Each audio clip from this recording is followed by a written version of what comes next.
Buenos días. ¿Cómo están?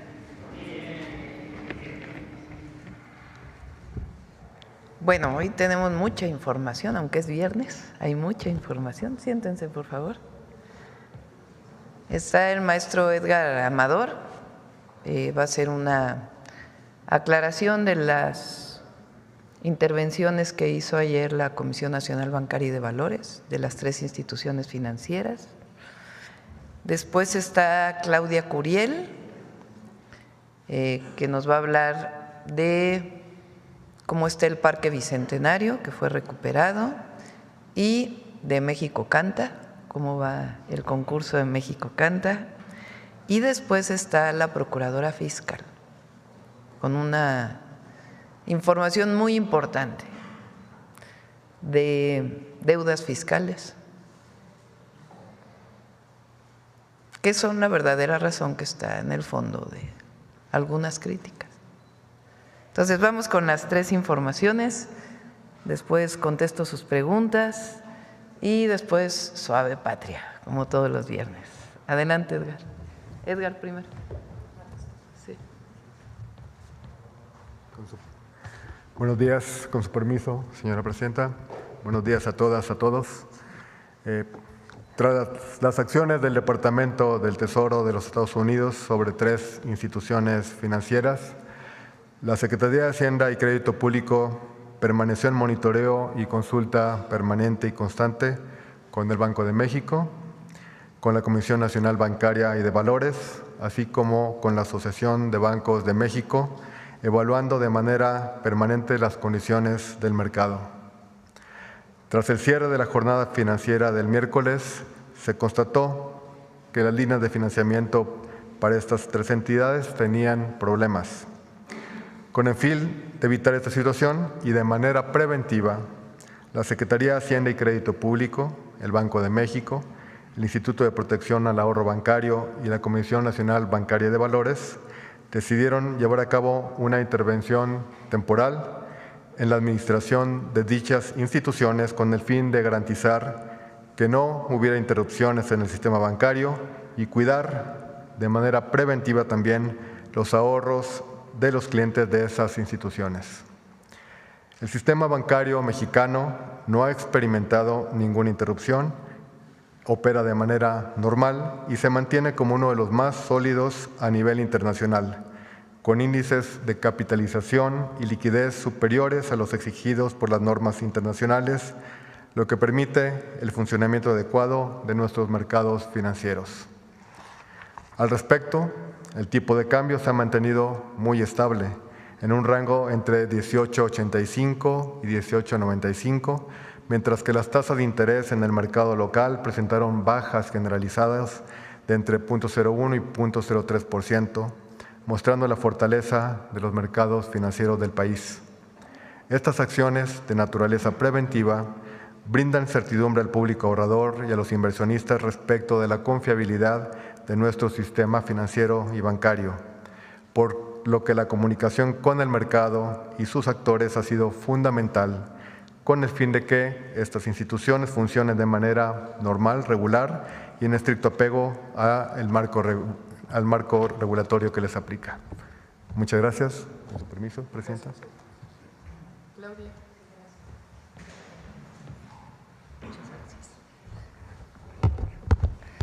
Con su permiso, presidenta. Muy buenos días a todas y a todos.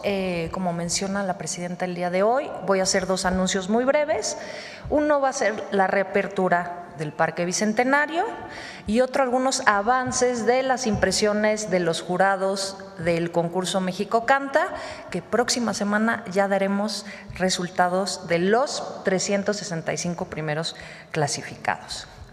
Bueno, como recordarán, o para quienes no tengan información, el Parque Bicentenario, ubicado en la Alcaldía Miguel Hidalgo, fue concesionado a privados en el 2018, en las últimas horas del gobierno de Enrique Peña Nieto, a través de un acuerdo que fue muy poco benéfico para el gobierno, para el público asistente, y que tras lamentables acontecimientos donde fallecieron 2 jóvenes, el 23 de mayo del año en curso, El gobierno federal rescató este espacio con el objetivo de abrir a la ciudadanía espacios seguros, de utilidad pública, con un fuerte compromiso social y un compromiso medioambiental.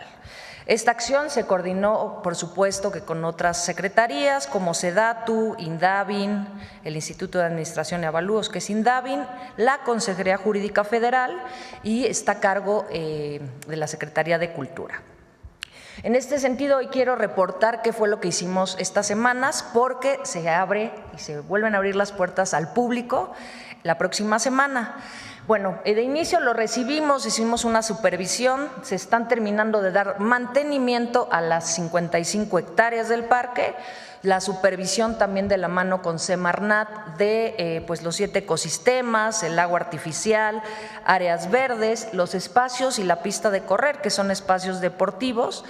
Y estaremos abriendo puertas el próximo martes 1 de julio, en el horario de 7 de la mañana a 6 de la tarde, para que puedan visitar este gran pulmón de la Ciudad de México, y los horarios van a ser como eran anteriormente, de martes a domingo, de 7 a 18 horas, acceso gratuito.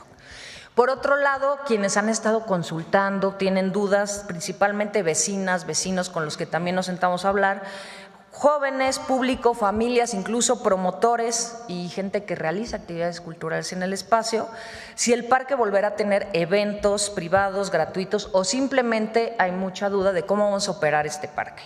Bueno, comentar muy breve que se definió que el parque entrará en un esquema de operación mixto a través de un convenio de colaboración con el Auditorio Nacional, el Comité del FUAN.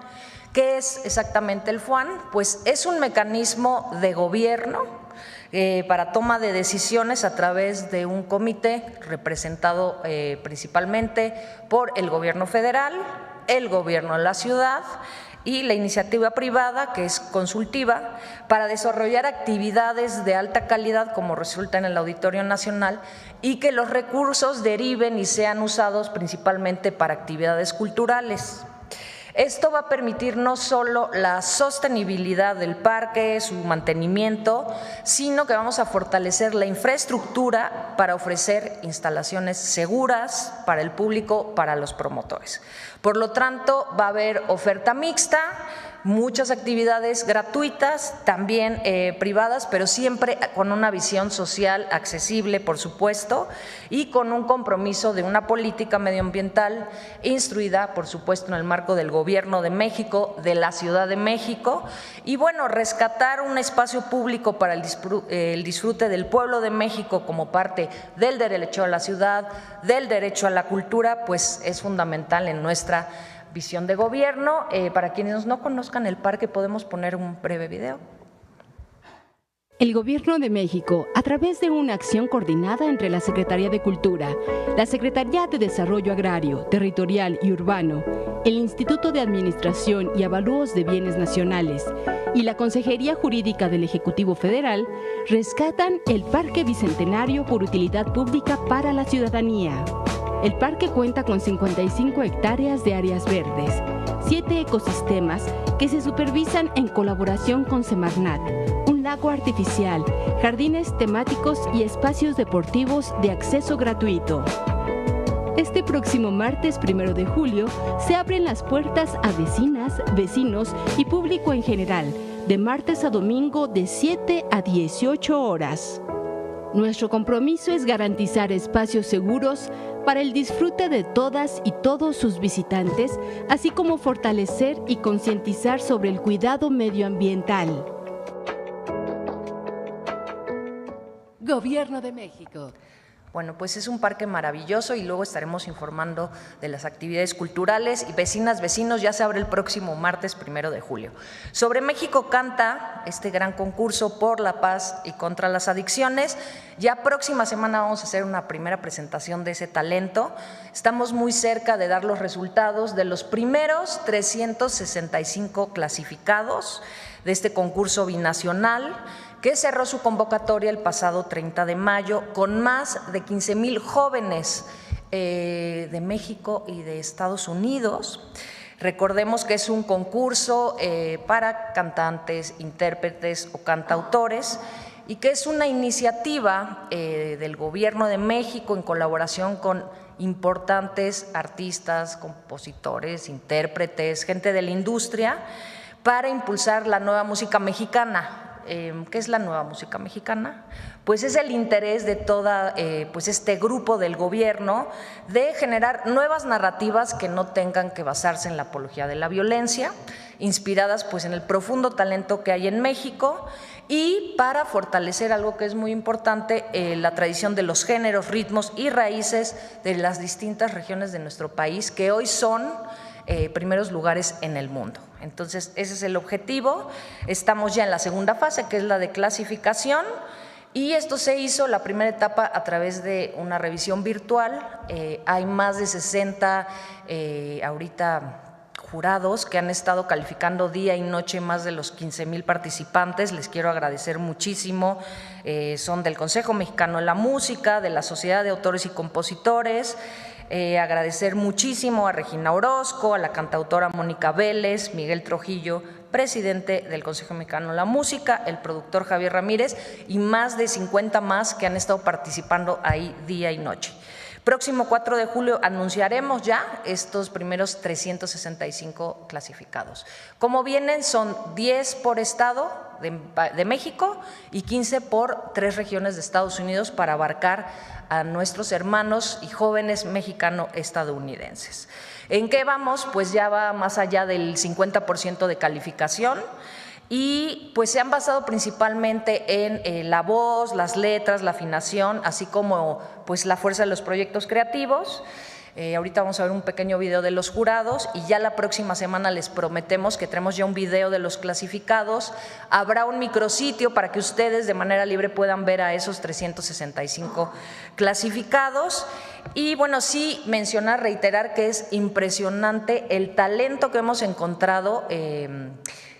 Van a llorar, se los aseguro, se les va a poner la piel chinita. Hay artistas que no sabemos ya qué hacer con tanto talento, les estaremos buscando un cauce, pero es maravilloso no solo que los jóvenes tengan esta oportunidad, sino nosotros como país tener este privilegiado espacio creativo donde los jóvenes sean los que nos hablen desde una mirada fresca qué es ese México, cuáles son estas raíces que nos dan identidad, y vamos a estar maravillados de presentarles los primeros 365 clasificados, así como el esquema de las siguientes etapas que ya vamos a ir a presenciales y van a empezar a partir del 17 de agosto al 21 de septiembre, todos los domingos por televisión pública. Es un contenido de televisión pública que se estará compartiendo en colaboración pues con todos estos aliados. Entonces, hasta ahí es cuanto. Les ponemos un pequeño videíto. Muchas gracias, presidenta. Buen día a todos.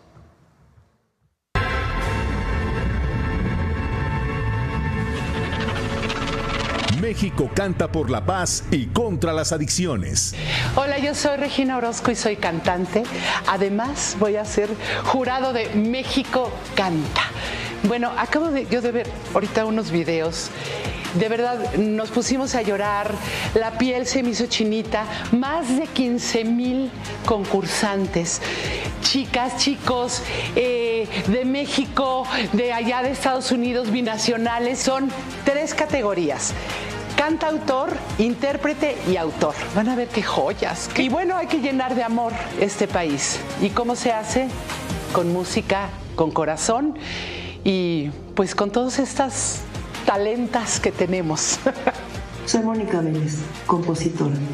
Formo parte del Consejo Mexicano de la Música y tengo el honor de ser jurado en México Canta. Estamos en la segunda etapa de clasificación. Hemos escuchado ya a la mitad de los más de 15,000 participantes de México y Estados Unidos.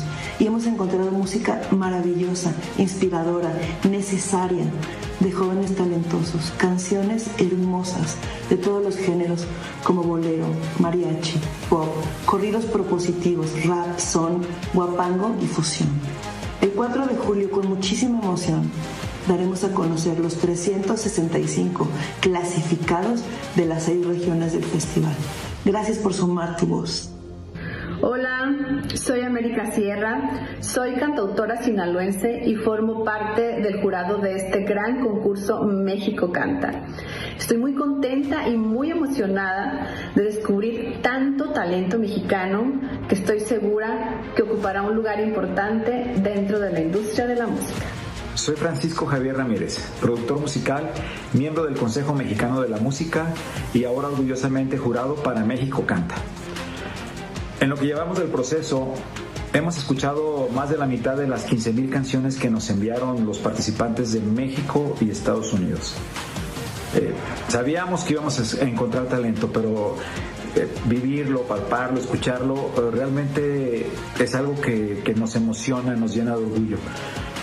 Recibimos canciones de prácticamente todos los géneros mexicanos, inclusive por ahí alguna fusión con country, lenguas originarias, mariachi, banda, prácticamente todo. Estoy muy contento porque se inscribieron, muy contento porque confiaron, muy contento y muchas gracias porque están con nosotros.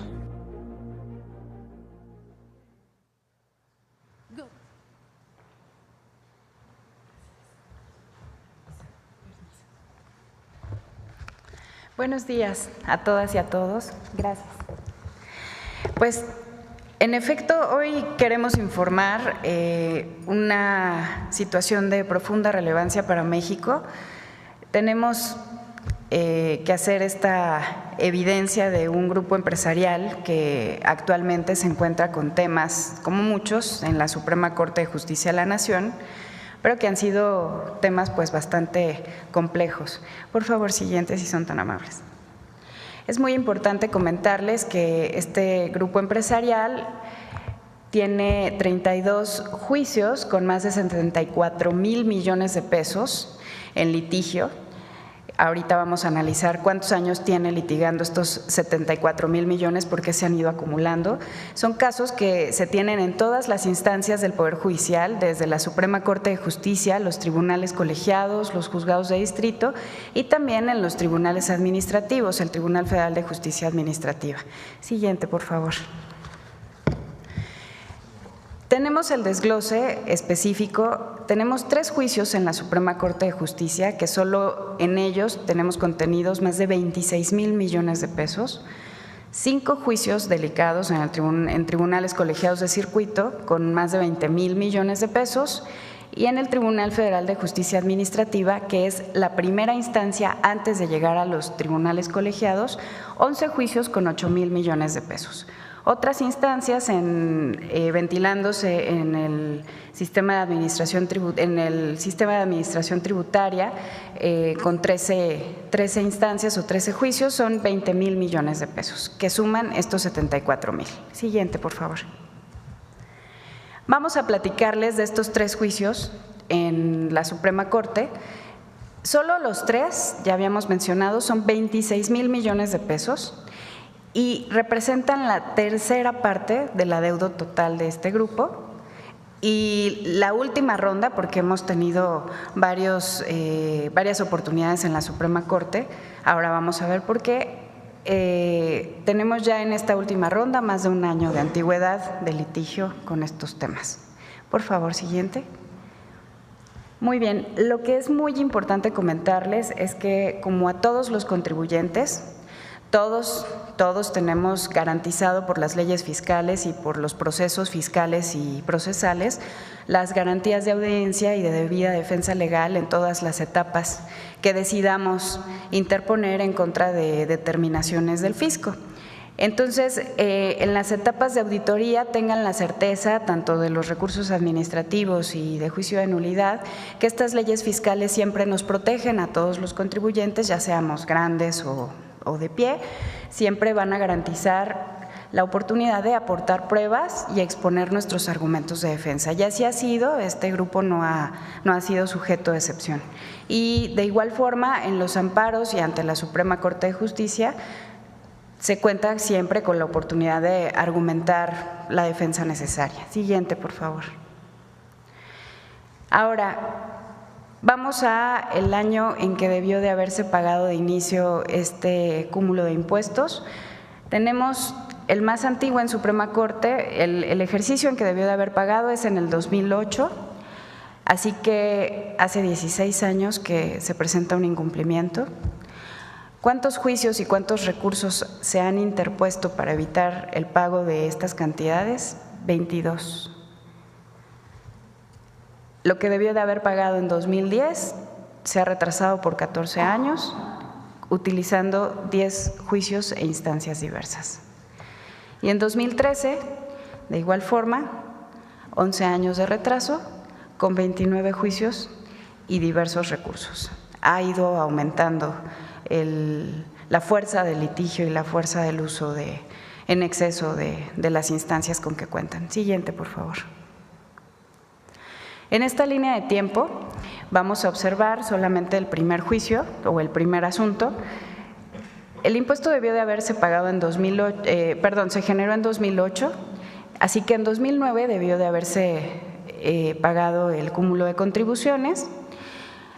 El SAT inicia la revisión para verificar que todo lo que declaró y lo que debió de haber pagado esté correcto en el 2013. En el 2016, porque son auditorías muy complejas, es un grupo empresarial grande y complejo, termina esta auditoría y el SAT determina que sí hay una omisión de impuestos. Y en ese tiempo de 3 años, de cualquier forma, este grupo pudo aportarle al SAT absolutamente todas las pruebas necesarias para comprobar que no había omitido impuestos o que había pagado o que había comprobado o que había hecho todo lo necesario para cumplir con el fisco. No fue así y entonces en el 2016 dice el SAT, me debes. Revocación y juicio fiscal, nos fuimos a otros 4 años de litigio porque evidentemente son cantidades fuertes y no estaban dispuestos a cumplirlas. Después nos fuimos de 2021 a 2023 en otros 2 años de juicio. En la Suprema Corte de Justicia hubo 3 solicitudes de ejercicio de facultad de atracción por parte de este grupo para que los ministros intervinieran y de alguna manera le quitaran los asuntos a los tribunales colegiados para que no pudieran resolver. 3 veces regresaron a los tribunales colegiados. Nos fuimos de nueva cuenta a los tribunales colegiados, un año complicado de litigio, pero ya había muchos antecedentes fáciles para los tribunales colegiados para que pudieran resolver con la guía de la Corte. Volvieron a negarles el amparo y volvimos a subir a la Suprema Corte en la última, absolutamente última instancia. Y ahí estamos esperando a que se resuelva este tema, pero en la Corte han interpuesto 7 impedimentos y 7 recusaciones. Las 7 recusaciones son procedimientos dentro de este último amparo, alegando que los ministros tienen intereses personales en contra del grupo y que no son capaces o no serán objetivos para poderles resolver lo que no ha podido ser resuelto a su favor porque no les corresponde. Llevamos 16 años de incumplimiento. Siguiente, por favor. Evidentemente podemos concluir que el modus operandi de este grupo empresarial, pues que debe de pagar impuestos como lo hacemos todos y todas, es solicitarle a la autoridad que le revise muy bien si es verdad que tiene que pagar o no ciertas cuestiones. De todas maneras incumple durante ese proceso de revisión, interpone absolutamente todos los recursos judiciales necesarios, uno tras otro, ante todas las instancias posibles. En los casos de que advierta que un juzgador o juzgadora está por no concederle la razón, aunque haya criterios que lo obliguen a definir el tema en favor del fisco federal, entonces lo recusa o lo declara impedido. Alega intereses personales y, no obstante, habiendo tenido las sentencias firmes de que los jueces no están recusados, que pueden resolverle los asuntos objetivamente, interponen nuevos juicios y nuevos impedimentos y recursos para retrasar indefinidamente estas resoluciones. Siguiente, por favor. Entonces, debe quedar claro que absolutamente todos los asuntos que hoy tiene este grupo empresarial en la Suprema Corte ya tienen criterios muy establecidos por parte de la Suprema Corte, en los que se justifica plenamente la legalidad del actuar de la autoridad fiscal, de los procedimientos que han seguido, ya se analizaron con exhaustividad, funcionaron legalmente, el SAT lo hizo bien, y la validez de las leyes fiscales aplicadas. Ellos saben que no tienen la razón y aún así litigan con fervor, hacen uso de la gran capacidad corporativa que tienen porque pues son instancias en demasía y desgraciadamente sí tenemos que aceptarlo, como vimos el año pasado en la Suprema Corte de Justicia. Estos asuntos, cuando fueron solicitados que se atrajeran, evidentemente contaron con el apoyo para retardar su resolución. Es penoso, pero hasta allá alcanza esta fuerza corporativa. Por eso agradecemos este cambio de paradigma y de política judicial. Esperamos que esto sea muy benéfico para todas y todos y tengamos jueces objetivos. Y estas tácticas, estamos seguros, no les van a seguir funcionando ni dando resultados, porque pues son recursos del erario público que deben ser destinados para todas y todos y que por 16 años se nos ha negado. Por favor, siguiente. Pues tenemos estos 74,000 millones de pesos que no hemos podido recuperar desde el Fisco Federal y que advertimos pues que ciertos juzgadores ciertamente han evadido su obligación con la justicia, con su compromiso con México y no han podido resolver estos asuntos. Pedimos una justicia pronta, imparcial y expedita y pues insistimos que tenemos que luchar contra estas prácticas que atentan en contra de la Constitución, de la justicia y del bienestar del pueblo de México y pues tenemos mucha fe, mucha confianza en nuestros nuevos juzgadores, de que nuestros nuevos ministros, de que van a resolver con objetividad, prontitud y claridad y exhortamos nuevamente a este grupo empresarial y a todos nuestros contribuyentes en que cumplamos todos con nuestras obligaciones, pero pues 74,000 millones es una gran cantidad que podría ocupar el Gobierno de México para el pueblo de México. Muchas gracias. Les cuento.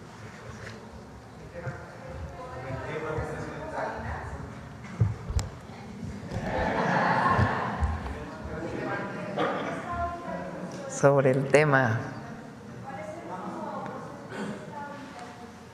¿Perdón?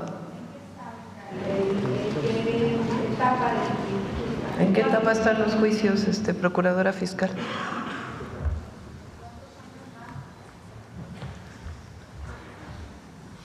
Gracias. Pues los 3 juicios se encuentran ya para resolverse en pleno de la Suprema Corte. Entonces, tendrían que ser ya discutidos. Quedan muy poquitas sesiones en el pleno de esta integración. Esperemos que si no logran resolverlos en este par de meses, pues entonces sean de los primeros juicios con que se estrene la nueva integración de la Corte. Muchas gracias.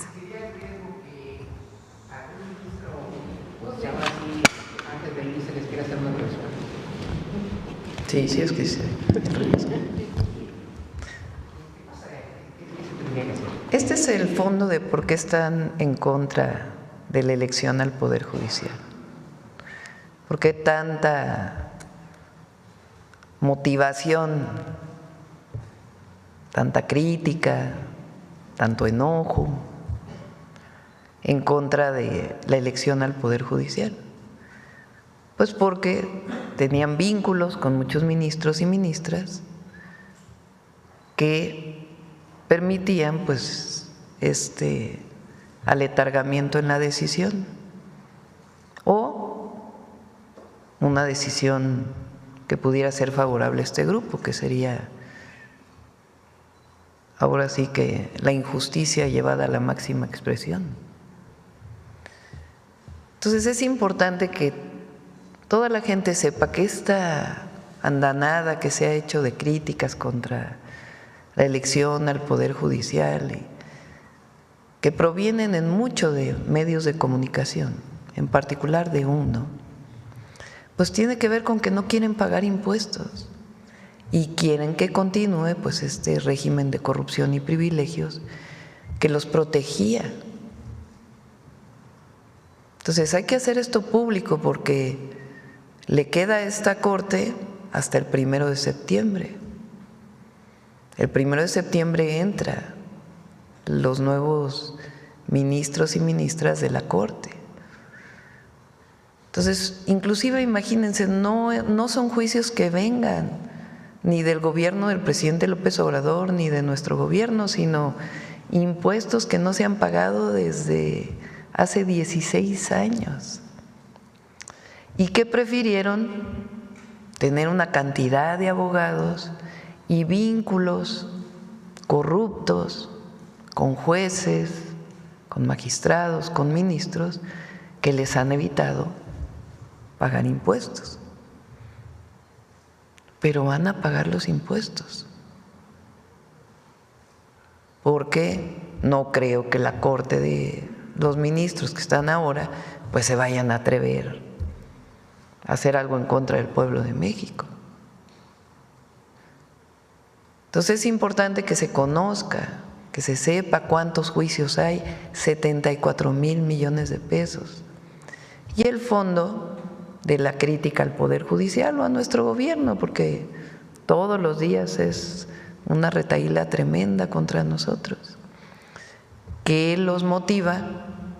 Pues que no quieren pagar impuestos y no quieren que haya justicia, porque hablan de Estado de Derecho, pero cuando les toca a ellos, ahí sí no.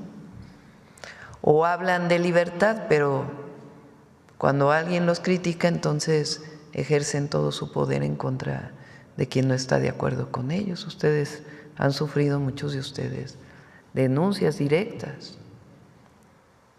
Entonces, no se nos olvide cuál fue el fondo del cambio en el Poder Judicial, cuál fue el fondo de la reforma al Poder Judicial, que se acabe la corrupción y que haya justicia y que sea la justicia para todos y para todas, para el pobre, para el rico, para las mujeres, para los hombres, para la diversidad, para todos y todas. Ese es el objetivo de la reforma al Poder Judicial. Y el pueblo de México que votó por los nuevos ministros y ministras tiene que estar muy pendiente de que en efecto haya justicia en México. Muy bien, bueno, vamos a las preguntas a ver sobre este tema. Buenos días, Presidenta. Buenos días, invitados. HCTV, Javier Pérez, Noticias. Presidenta, sobre este mismo tema, precisamente se ha dado armas a la UIF, se ha dado armas o herramientas también o se le piensa, me imagino, con el nuevo sistema de justicia penal, el nuevo sistema también de justicia que precede la Suprema Corte de Justicia de la Nación. Me gustaría preguntarle a quien acaba de tomar la palabra, ¿qué se va a hacer? Sí, ¿qué se va a hacer ahora en la entrega de estos poderes a los nuevos ministros de la Suprema Corte en casos como este que se prevé y se ha hablado de que podrían estar escondiendo archivos, documentos e incluso podrían darse a la fuga? Se hablaba precisamente que estaban blindándose, no sé qué tan real sea esto, se estaban blindando al interior de la cual conocemos hoy como la Suprema Corte de Justicia de la Nación, para que no se le hiciera absolutamente nada, ¿no? Y pues ver qué se va a hacer con estos casos, ¿no? No nada más existe el tema de los impuestos. Tiene que haber continuidad. O sea, en todos hay millones de casos en el país que tienen que tener continuidad y seguimiento.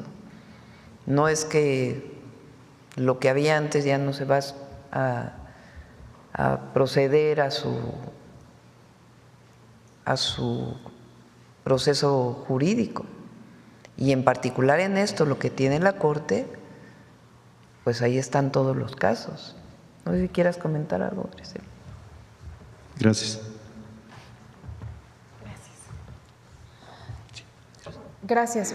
Sí, en efecto, confirmando lo que indica nuestra presidenta, los asuntos no pueden ser abandonados, tienen que ser retomados por toda la integración de la Corte, todo va a ser resuelto en pleno, así que va a ser más transparente y los ministros que están dejando los cargos tienen que hacer una entrega detallada y exhaustiva de cada uno de los asuntos que está dejando a cargo del Pleno de la Corte y se va a hacer una distribución equitativa. Entonces, todo lo que no han podido resolver y no va a poder ser resuelto en Pleno, lo van a tener que dejar en manos de nuestros nuevos ministros. ¿Se van a acabar los amparos sobre amparos sobre amparos? Sí, esa es la idea. Se tiene prospectada una ley en donde efectivamente se garanticen todas las instancias y las defensas de todos los contribuyentes y todas las defensas de todos los mexicanos y mexicanas, pero la idea es que justamente contemos con una justicia más expedita, más rápida, que no se abuse de recursos excesivos, de instancias excesivas en los que haya chicanas. Esa es la palabra, hay que evitar a toda costa la chicana y la tranza judicial, ¿no? En realidad hay que eliminar todas las oportunidades que los abogados malamente ocupamos para que de alguna manera los jueces no se vean impedidos para poder hacer justicia y nos puedan resolver con mucha rapidez los asuntos. Eso es lo que todas y todos necesitamos en todas las materias. ¿Qué pasará de encontrarse malversaciones o chicanadas en la entrega?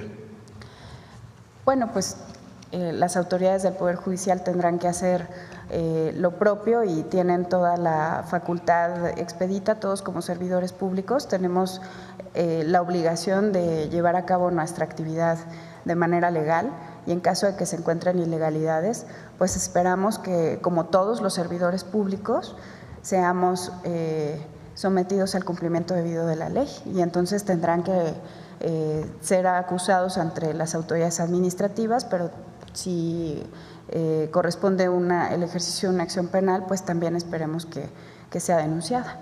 ¿Se acabó el fuero? Se acaba el fuero. Se acaba el fuero. Muchas gracias. Con su permiso. Presidenta, como segunda pregunta… Tiene que venir un cambio en la ley de amparo, la ley de procedimientos penales. Son 4 leyes que tienen que modificarse para disminuir los tiempos. Eso dice la reforma constitucional. No solamente es cómo se elige a los juzgadores o a las juzgadoras, sino también disminuir los tiempos para que haya justicia expedita, defendiendo el derecho de amparo, que es algo muy importante de la legislación mexicana que defiende al ciudadano.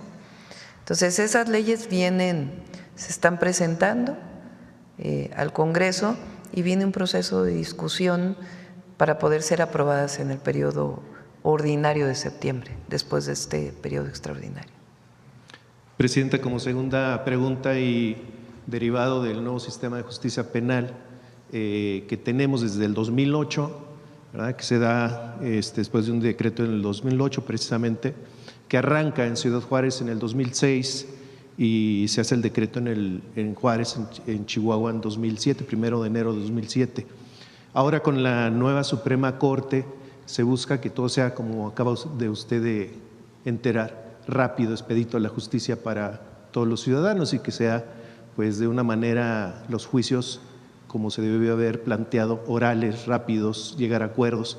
Pero aquí hay un tema muy importante, Presidenta, si me permite, pues se ha renovado, se ha elegido ya a jueces, ministros, magistrados, hay incluso un ente que va a estarlos vigilando dentro del mismo sistema de justicia, pero es como cambiar a los cocineros dentro de un restaurante, dentro de una gran industria, pero no se cambia o no se ve o no sé si han visto cambiar las herramientas. En este sentido sería mi planteamiento el nuevo sistema de justicia penal acusatorio que arranca precisamente en el norte del país y que hay casos controversiales como el de Maricela Escobedo, que denuncia prácticamente en aquellos años al asesino de su hija, posteriormente le quita la vida al mismo asesino porque fue liberado cuando había estado confeso, llevó a los policías hasta donde había enterrado a su hija, pasando por el tema también de Israel Vallarta y llegando hasta nuestros días en los 29 entregados al gobierno de Estados Unidos porque se preveía que fueran a ser liberados precisamente por los huecos que hay dentro del nuevo sistema de justicia penal acusatorio y que existen ahí. Ha habido dentro de las pláticas de seguridad del gabinete con gente de lo que es seguridad nacional, estas pláticas de posible cambio o reforma al sistema de justicia penal acusatorio. No, lo que queremos es acabar con la corrupción.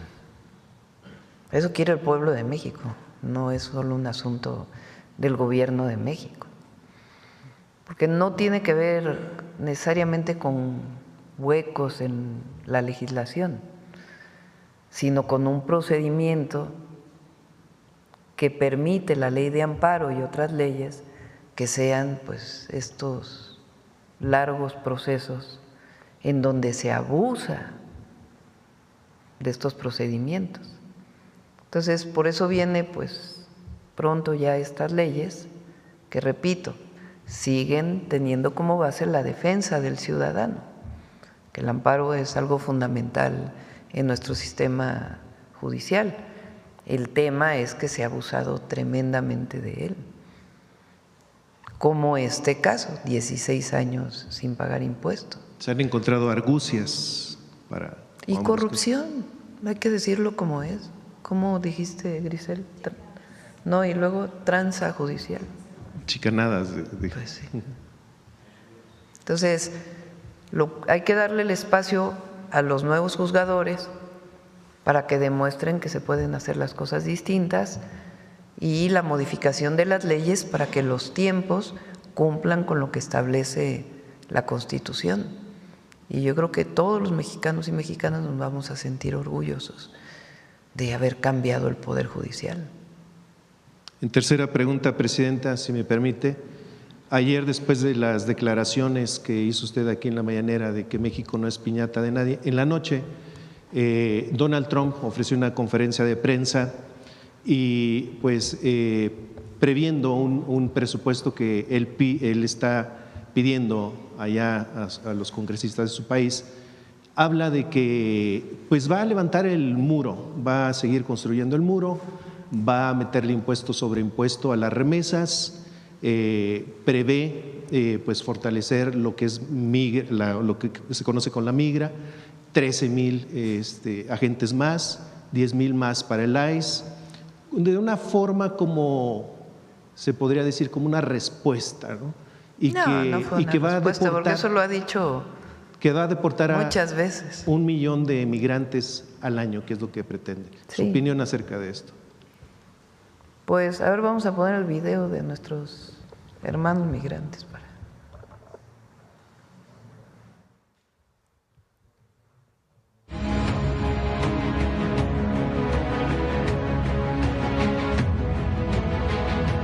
Toda la economía de Estados Unidos es basada en inmigrantes. Mi papá ayuda mucho a la urbanización de la ciudad. Esto ayuda mucho a la economía en sí, a pesar de que no son muy reconocidos.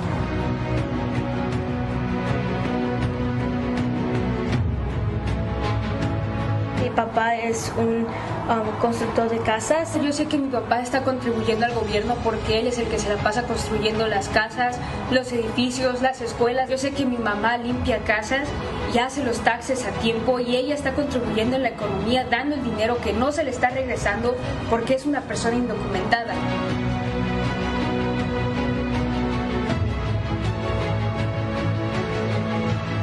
Están pagando sus impuestos, trabajando. Tengo bastantes familiares que todos trabajan, no hay ninguno que no esté trabajando, todos aportamos. Tengo a tíos, primos que tienen negocios, ¿no? Te puedo decir que los latinos, todos tenemos un propósito aquí, es el superarnos, cumplir el sueño americano.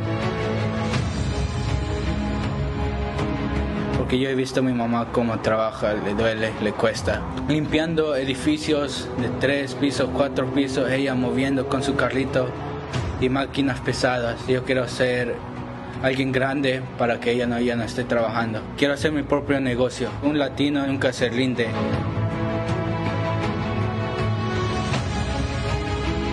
Yo aporto brindándole un espacio a mis estudiantes para que en un futuro sean buenos ciudadanos y tengan también un nivel profesional alto o tal vez un negocio, una empresa. No se preocupen que aquí la comunidad latina estamos para apoyarnos mutuamente. Nosotros creamos trabajos, ¿no? Yo llegué aquí cuando tenía 12 años, me hice ciudadano, siento que fue mi vocación ser maestro, estoy inspirando a mis estudiantes a que sigan la educación también. Yo creo que yo estoy apoyando, aportando para la comunidad estadounidense de una manera académica. Yo voy a la escuela, yo voy a aprender. Me interesa mucho la carrera de oficial policía. Me gustaría traer paz a la comunidad. Que nosotros hispanos venimos a este país a tratar de buscar un nuevo futuro, unas nuevas oportunidades, no solamente para nosotros, para nuestros hermanos o lo que sea, pero también para las próximas generaciones, como yo, sus hijos. Nosotros somos los futuros doctores, abogados, policías. Yo estoy viniendo a estudiar para poder salir adelante y apoyarlos económicamente con todo ese dinero que todos los inmigrantes tienen merecidos, porque ellos vienen a trabajar y no a perder el tiempo como la mayoría de todas las personas que han estado aquí desde que nacieron.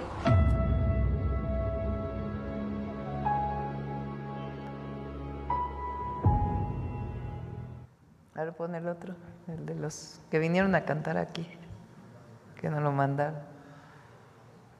Nosotros somos Legado de Grandeza y queremos dedicarle este canto a nuestros hermanos latinoamericanos, a todos nuestros hermanos mexicanos. Les queremos mandar un fuerte abrazo a todos los migrantes que están en los Estados Unidos. De corazón les digo, los migrantes somos gente buena. Somos gente trabajadora. Que en nuestras manos todavía hay esperanza para poder seguir. Porque México somos todos. México canta con orgullo. Y hoy México canta con solidaridad para todos nuestros hermanos y hermanas migrantes. Todos somos hermanos, todos somos México. Y estamos unidos en donde quiera que estemos. Estamos con ustedes. Y que Diosito, donde quiera que anden, los cuide. Where we are from, no nos rajamos. And what we dream of, lo realizamos. Gran paisano, hermano, amigo. Soy mexicano. Y cambiamos de lugar, no de bandera. Verde, blanco y rojo lo llevo en las venas. Como el águila volamos sin fronteras. Rompemos la valla que separa tierras. Y nacimos un legado de grandeza.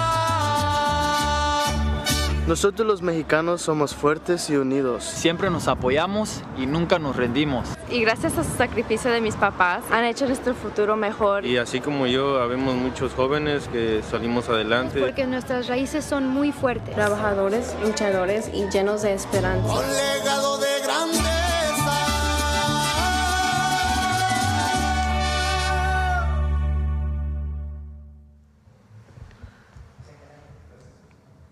Vamos aquí. Luego vamos con Vicente, que estaba desde allá. Gracias, buenos días. Yo soy Carolina de Código Libre. Presidenta, hablando esto del tribunal, ayer el INE declaró no elegible a 46 candidatos ganadores de elección judicial por irregularidades y hasta uno está preso por abuso infantil. ¿Cómo esto no se había visto antes? ¿Qué se puede hacer? ¿Cómo ocurrió esto y su opinión?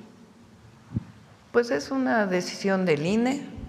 Creo que ayer votaron ya para aprobar a todos los que consideraron ellos que pasan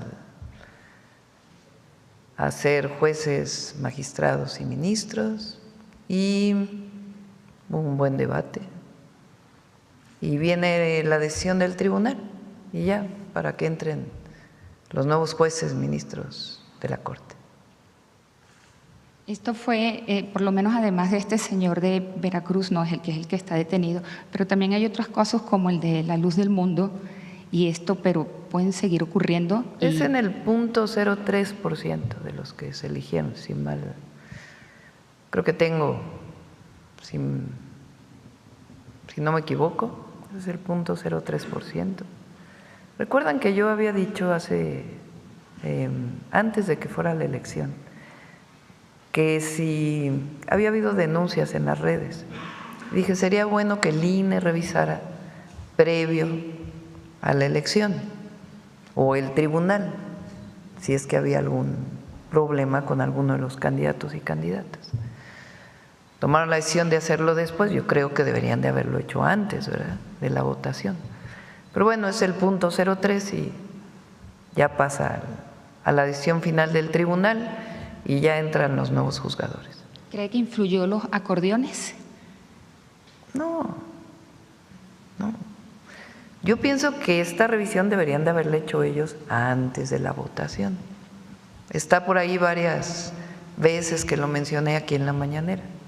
Si hubo algún problema con alguna comisión que no revisó todo, pues tenía la atribución el INE o el tribunal.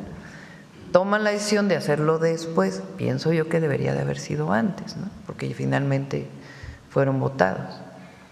Y puede haber ahí pues una discusión, pero finalmente lo toman esta decisión y votan la mayoría y ya pasa al tribunal para ya la decisión final y lo más importante pues que ya entren los nuevos jueces, magistrados y ministros a la nueva etapa del Poder Judicial en México.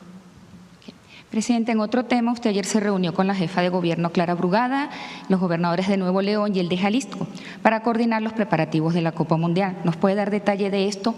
Y adicional, si se tocó tema con la Clara Brugada por un tema en que especialistas señalan que se verán obligados a realizar desplazamientos forzados en menos de 10 años para hacer frente a los hundimientos, usted que fue también jefa de Estado, de lo que está ocurriendo en la Ciudad de México. Se tocaron esos temas y que nos dé también un balance de esa reunión. ¿Qué dijeron de los hundimientos? No conozco en particular. Geólogos de la UNAM han dado a conocer que en menos de 10 años puede haber un desplazamiento forzado por hundimientos que se están dando en varias alcaldías de la Ciudad de México y también la falta de agua y esto. Pero adicional sí se ha tocado este tema con Clara Brugada y un resumen, un balance de su reunión ayer con lo de la Copa Mundial. Sí, ya vamos a presentar todos los preparativos para la Copa. Tiene un proceso organizativo complejo porque es la FIFA, las ciudades, los estados, además pues se va a llevar a cabo en México, Estados Unidos y Canadá. Hay una serie de requisitos que se firmaron desde el periodo de Peña, que hemos ido avanzando en ellos. Entonces, todo lo vamos a presentar ya muy pronto y en particular con los dos gobernadores y la jefa de gobierno. Ellos pues van a hacer adecuaciones en las ciudades, en Monterrey, en Guadalajara y en la Ciudad de México. Entonces les vamos a apoyar en algunas cosas para que pues las ciudades estén listas para preparar, para recibir a tanto turista que van a venir. Van a ser millones de personas, porque no solo son los que entran a los estadios, sino muchos que vienen a vivir en las ciudades en nuestro país, el mundial. Y bueno, después dejamos para verlo. Sobre el tema de los hundimientos, no lo hablé ayer, pero es algo que venimos trabajando con Clara desde hace tiempo, porque ella fue alcaldesa de Iztapalapa, que es la alcaldía que sufre mayores hundimientos en la ciudad, también Xochimilco, pero las del oriente son las que tienen mayores problemas. Y cuando ella fue alcaldesa y su servidora jefa de gobierno, trabajamos mucho en Iztapalapa para atender grietas que se abrieron en el 2017 producto de la sobreexplotación del acuífero. La Ciudad de México ya tiene muchos años que se ha extraído más agua de la que se infiltra. Al haber eso, pues las arcillas se están hundiendo, se van secando, se van hundiendo. Y hay zonas en la Ciudad de México que se hunden 25 centímetros, 30 centímetros al año. ¿Qué se hizo para atender esas grietas? Se trabajó con un grupo de científicos, particularmente del Instituto de Ingeniería de la UNAM, geotécnicos principalmente, para ver cuál era la mejor forma de cerrar esas grietas e informar a la población de las condiciones para que a su vez la población las conociera y si hubiera un problema lo refiriera de inmediato a las autoridades. Se hizo un análisis científico, una innovación, se cerraron las grietas, se catalogaron. Clara hizo un trabajo muy importante con la población de marcar grieta por grieta y hacer un proceso de información junto con el gobierno de la ciudad de dónde estaban esas grietas, se quedaron marcadas, se hizo un centro de investigación particular para Iztapalapa y hay un grupo de investigación muy importante en el Instituto de Ingeniería que está dándole seguimiento a las grietas del oriente de la ciudad. Entonces hay un seguimiento permanente, cualquier problema que se presente, pues de inmediato se atiende. Okay. Y por último, gracias por eso. Secretario, hablando de este tema de la parte bancaria, ¿nos puede explicar ese problema de la línea de financiamiento y por qué la diferencia de horas para intervenir primero a los bancos y después a la casa de bolsa?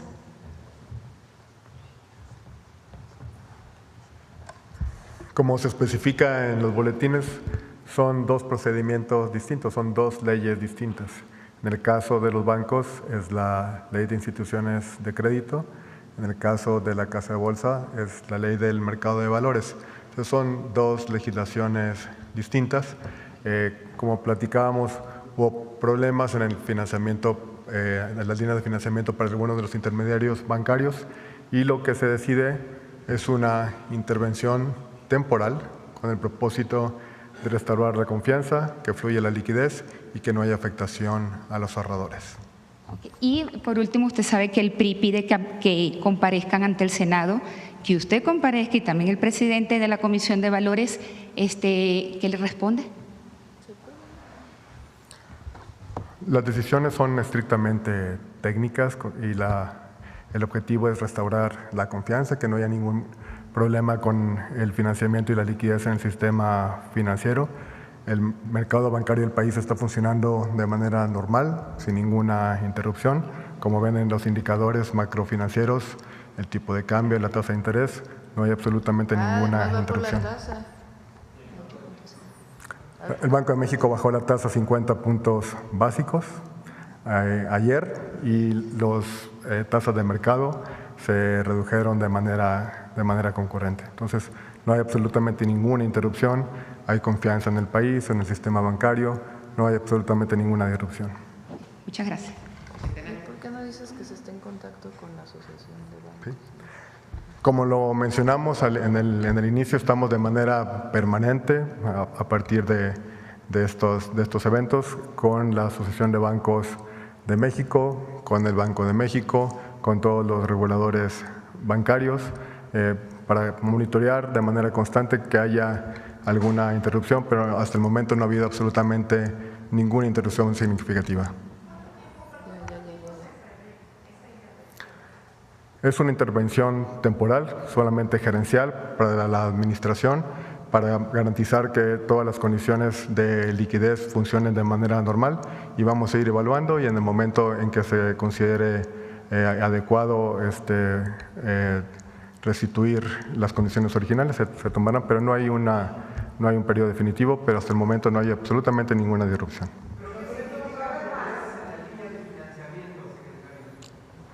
¿Qué significa problemas en la línea de financiamiento? A ver, los bancos, como cualquier negocio, también requieren líneas de financiamiento. Hubo algunos problemas en las líneas de financiamiento para estas instituciones financieras. Es muy importante mencionarlo. En su conjunto no representan ni el 1% de los depósitos del sistema bancario. Son bancos de escala pequeña que requerían de manera normal, tienen obligaciones que van al mercado a financiarse, algunos problemas de financiamiento, no quisimos tomar riesgos. Lo importante es proteger a los ahorradores, proteger la integridad del sistema financiero y con estas medidas, con esta intervención temporal, se restituyeron las condiciones de confianza. ¿Habrá más instituciones o están más consideradas? No, son las únicas y, muy importante, es una escala muy pequeña, no representan ni el 1% de los depósitos. ¿Están seguros los recursos de los cuentavientes? Absolutamente.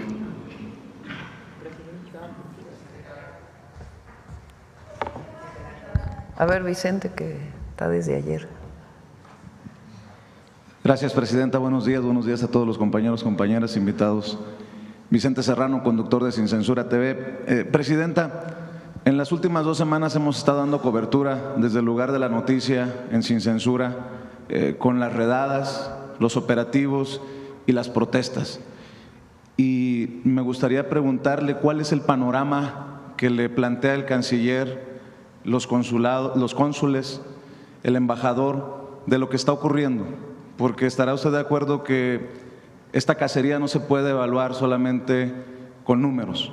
Hay un drama humano que tenemos que reportarlo. Si me permite algunos hallazgos en esta cobertura, por ejemplo, que en las protestas eran los mexicanos, jóvenes y no tan jóvenes, los que estaban tratando de impedir las provocaciones con la bandera mexicana, que no me encontré a gente con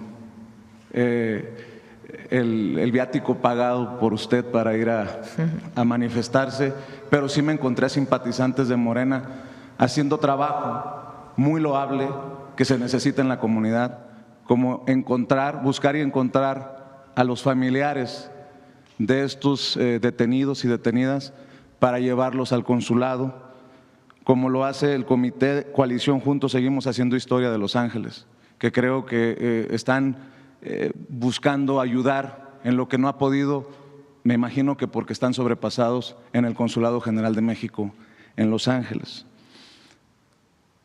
En las protestas también hubo situaciones de brutalidad policíaca, hay que decirlo, de elementos tanto del sheriff de Los Ángeles como de la policía de esa ciudad, que a caballo y disparando balas de goma estuvieron en varias ocasiones a punto de provocar una tragedia, porque había familias mexicanas, niños y ancianos en esas protestas. Eso por un lado. Por otro, Presidenta, también hay que decir que no todo está perfecto. Por eso le pregunto cuál es el panorama que le han planteado el canciller y los cónsules. Hay casos, y yo sé que usted aquí en la primera participación que tuve en estas Mañaneras del Pueblo, me dijo que había la intención de que llegara la 4T a todos los consulados.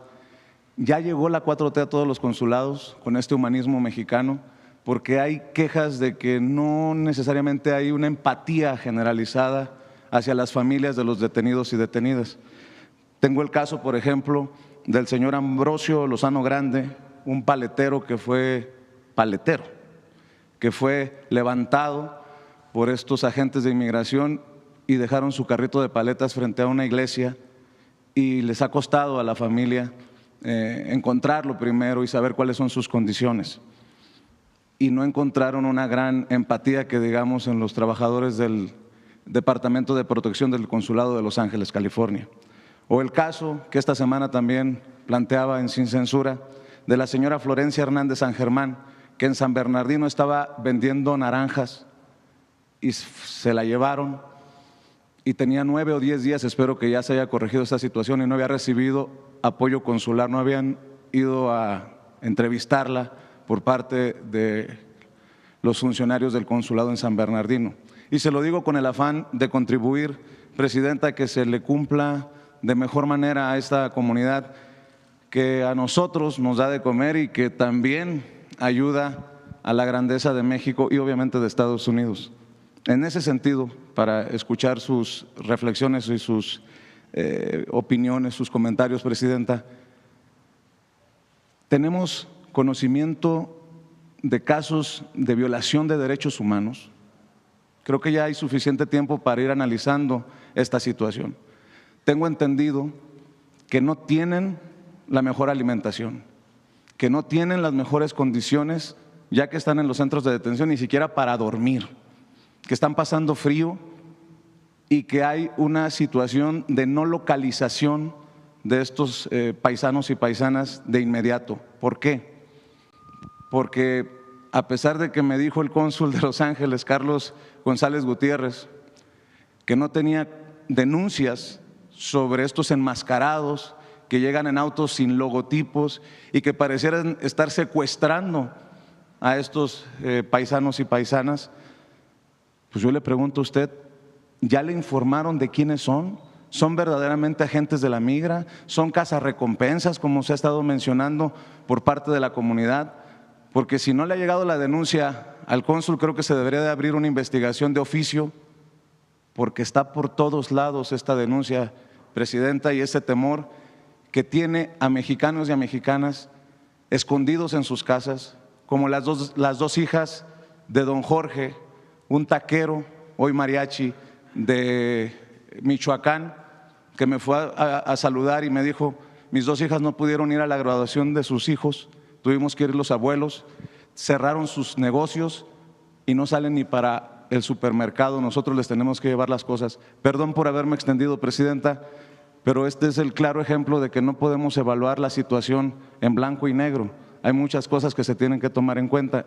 Y aparte, los dos casos que le planteaba, la señora Florencia tiene un hijo con autismo, que está sin su madre y sin saber qué hacer. A pesar de que hay organizaciones como la de Local Hearts Foundation, que dirige un mexicano estadounidense de Padres de Guadalajara, que le ha ayudado con la renta, insisto, porque creo que están sobrepasados en los consulados con estos casos, pues no saben qué hacer. ¿Cómo se les puede dar claridad en esta incertidumbre, en esta cacería que solamente les mete miedo a los paisanos, Presidenta? Sí, primero siempre nuestra solidaridad, nuestro apoyo y todo lo que esté en nuestras manos vamos a hacer para proteger a nuestros hermanos migrantes. Los consulados tienen una instrucción y es apoyar, hacer todo lo que esté en sus manos para apoyar y proteger a los migrantes. Se generaron nuevas instrucciones desde que entramos al gobierno. Hablé con cada cónsul. Ellos tienen la obligación de hacer una audiencia pública a la semana para escuchar y saber lo que está ocurriendo, para poder tomar medidas. Se mejoraron todos los procedimientos porque era una burocracia tremenda para poder sacar un acta de nacimiento. Entonces está en ese proceso. No todos los consulados han avanzado, por eso tomamos la decisión de enviar nuevos cónsules. Algunos de ellos no vienen del movimiento del que pertenecemos, pero es gente que fue evaluada, cumple y va a estar evaluación una vez que llegue a los nuevos consulados. Se aumentó el presupuesto.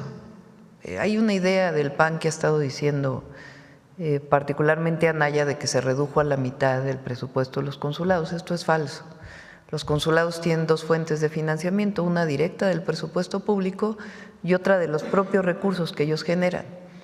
Y estos recursos se integran completamente para los consulados y el recurso que requieran para proteger a los mexicanos y mexicanas allá lo van a tener. Es decir, no es un problema de presupuesto.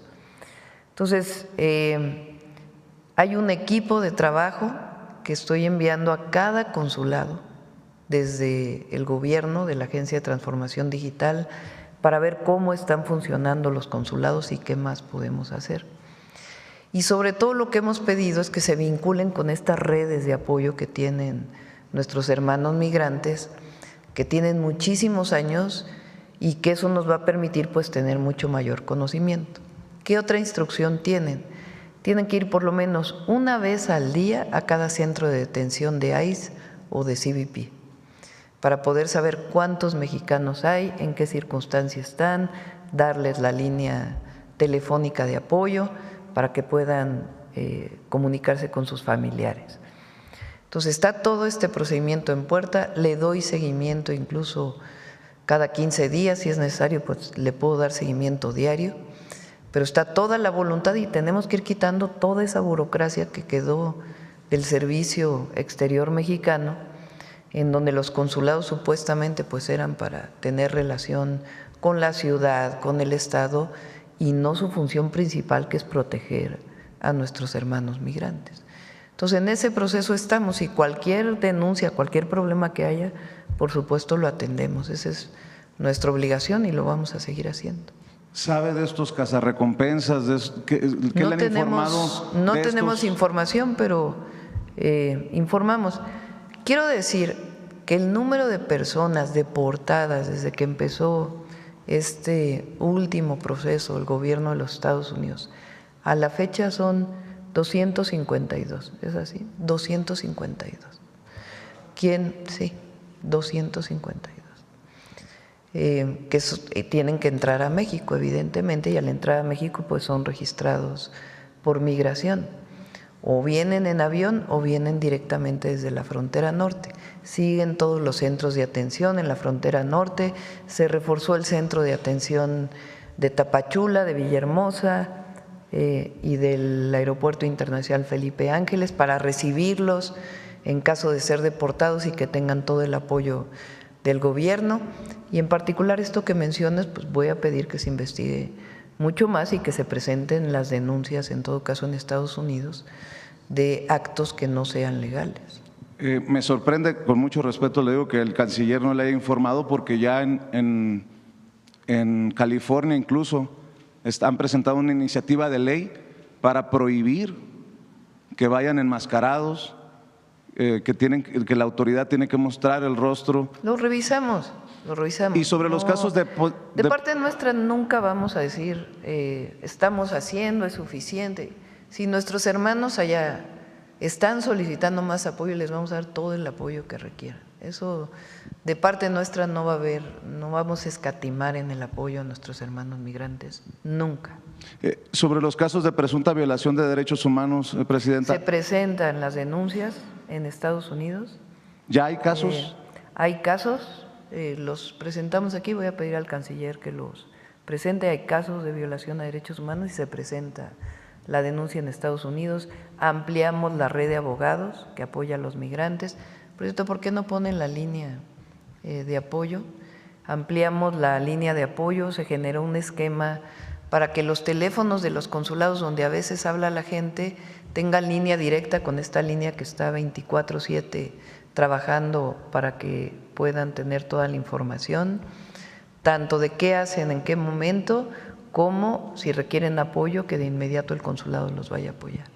Arriesgándome a una amonestación por tomarme este tiempo, Presidenta, ¿podría hacer un llamado empático a los trabajadores de los consulados? Se lo menciono porque hay una situación de incertidumbre, de miedo de los familiares de quienes son detenidos. Lo menos que esperarían es que cuando lleguen al consulado no sean recibidos con los brazos abiertos por sus representantes. Así debe ser, así debe ser. Todos los cónsules lo primero que tienen que tener es amor al pueblo. No es ni siquiera un asunto de empatía, no es la palabra empatía, es amor. Es amor por nuestros connacionales, por nuestros hermanos migrantes, y tienen que hacer todo lo que esté en sus manos, de corazón, legal, y todo lo que se requiera para poder apoyar a nuestros hermanos allá. ¿Me permite otro planteamiento, Presidenta? Ándale ya para cerrar. Ya que mencionaba lo insultante del caso de Grupo Salinas, del que forma parte TV Azteca, desde donde dicen que hay una dictadura, desde donde mienten sobre los libros comunistas, desde donde gritan no le hagan caso a Gatell en su momento, desde donde están abiertamente en contra del segundo piso de la Cuarta Transformación, y entendiendo el de la otra televisora que tuvo que dejar la dirección del Consejo Editorial por una investigación de posible corrupción, Emilio Azcarra Gallán. Presidenta, ¿no es momento de replantearse cómo se distribuyen o cómo se realiza la política de publicidad oficial? Se lo pregunto porque este es un tema, por congruencia se lo menciono, y en este momento que está hablando de lo insultante del caso de Grupo Salinas, yo se lo planteaba al presidente Andrés Manuel López Obrador en su momento. Me dijo esto ya se tendría que plantearse a la presidenta, porque si hay un caso tan insultante de no pago de impuestos, salvo que usted me diga otra cosa, estas empresas siguen recibiendo cientos de millones, no sé si miles, cientos de millones de pesos de publicidad oficial, que es dinero de todos los mexicanos y mexicanas. ¿Mande? TV Azteca no recibe. TV Azteca no recibe publicidad oficial. No. Pues también por eso están tan enojados. Están muy enojados. ¿Desde cuándo, presidente? Ya desde el año pasado con el presidente López Obrador, y nosotros no. Porque las últimas tablas que nosotros revisamos es que Azteca y Televisa seguían recibiendo. Televisa recibe con muchos otros medios que están aquí presentes. TV Azteca no. ¿Por qué? Pues porque debe impuestos. Pues ¿cómo le vamos a pagar nosotros a quien le debe impuestos al erario? En el otro caso pagan sus impuestos. Ahora, porque eso es lo importante. Nos dicen que nosotros censuramos, que no hay democracia, que no hay libertades. ¿Cómo si están hablando todo el día en contra nuestra? Todo el día, incluso con mentiras. Por eso decimos, no queremos ser nosotros, que sean los jueces, pero un poder judicial que realmente le sirva al pueblo, porque este no es un asunto ni de la presidenta ni del gobierno de México, es un asunto del pueblo. ¿Por qué esos 74,000 millones de pesos son de la presidenta? No. ¿Son del gobierno de México? No. Son del pueblo de México. Son del pueblo de México.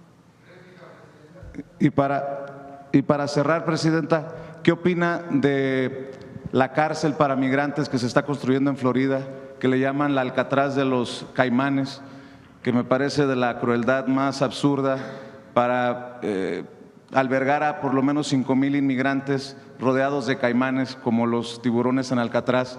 Y el hecho que reporta Jesús García en el periódico La Opinión de que estarían enviando a la cárcel a estos inmigrantes detenidos, a la misma cárcel en donde se encuentran presuntos criminales de alto rango como Caro Quintero, el Mayo Zambada y los pandilleros de la Mara Salvatrucha. ¿Cuál es su posicionamiento, presidenta? Y muchas gracias por permitirme decirle todo esto. Hay que recordarlo siempre, porque las palabras del presidente Trump cuando firmó el tratado comercial. Y hay que recordárselos también a todos los estadounidenses, que siempre dijo: los mexicanos son gente trabajadora, que viven aquí, que hacen crecer la economía de Estados Unidos. Los inmigrantes no son criminales. Si hay una persona que cometió un delito, que se le sancione, como en cualquier país del mundo. Pero hacen funcionar la economía de Estados Unidos. Si Estados Unidos no los necesitara, pues no estarían trabajando ahí. Ya incluso reconocieron que los campos, pues se va a caer la producción, en las fábricas se va a caer la producción, en los servicios se va a caer el servicio. Porque además no es un asunto de mexicanos contra estadounidenses, eso no debemos permitirlo.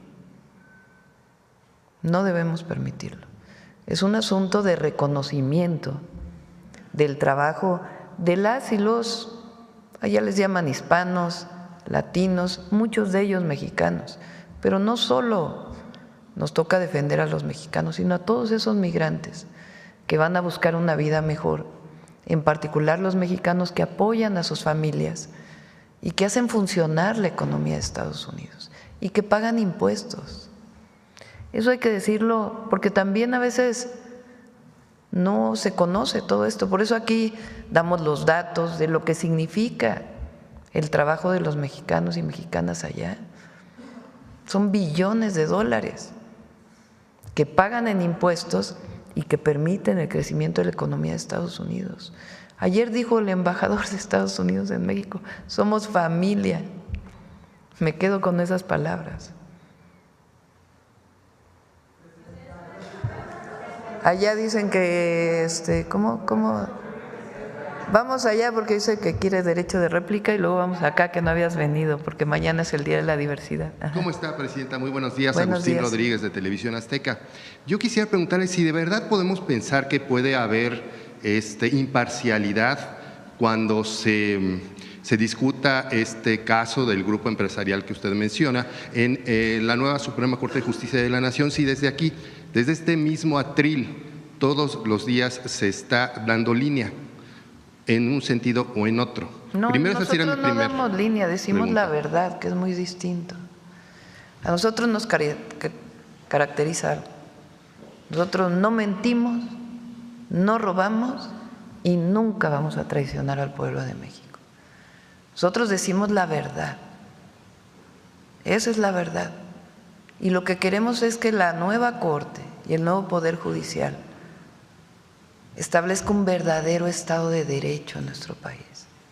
No queremos que le haga caso a la presidenta. Queremos que establezca un Estado de Derecho y que un grupo empresarial que lleva 16 años litigando para no pagar impuestos, que pague sus impuestos en el marco de un Estado de Derecho. Eso es. Y que los jueces no liberen a delincuentes y que no se permita el lavado de dinero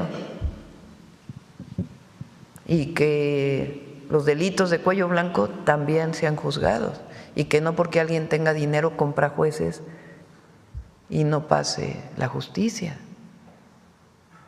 Ahora sí, a construir un verdadero Estado de Derecho, no lo que existe con un poder judicial que está capturado por muchos intereses. Presidenta, pero ¿sería posible que de verdad hubiera garantías cuando se ha dicho que la Suprema Corte de Justicia que viene a partir de septiembre… A ver, yo te pregunto al revés, ¿ahora hay garantías? Pues creo que se ha estado llevando todo de acuerdo a derecho, ¿no? O sea, ahora sí hay garantías. ¿El Poder Judicial hoy es una garantía de la justicia? Pues claro que no. Entonces eso quiere decir que hay juzgadores honestos, porque también hay que reconocerlo. Hay juzgadores, hay jueces honestos que cumplen con su función en todos los sentidos. Pero hay un sistema que se fue construyendo que está basado en grupos de interés y en esquemas de corrupción. Y la única manera de sanearlo es que votara el pueblo de México. Y hay que darle una oportunidad a este nuevo Poder Judicial. No sé si han oído las entrevistas del presidente del nuevo Poder Judicial. Él no dice le voy a hacer caso a la presidenta, no, jamás lo ha dicho. Y miren que conozco al nuevo presidente, pero no es alguien que haya yo recomendado, nada. Pero él fue y se inscribió. Y lo que buscamos es que la nueva Corte sea un guardián de la justicia, un verdadero guardián de la justicia, para ricos, para pobres, para pueblos indígenas, para personas extranjeras, para todos, en el marco de nuestras leyes. Eso se llama Estado de Derecho. El presidente le llamaba Estado de chueco lo que existía. Entonces queremos construir un Estado de Derecho. Ahora,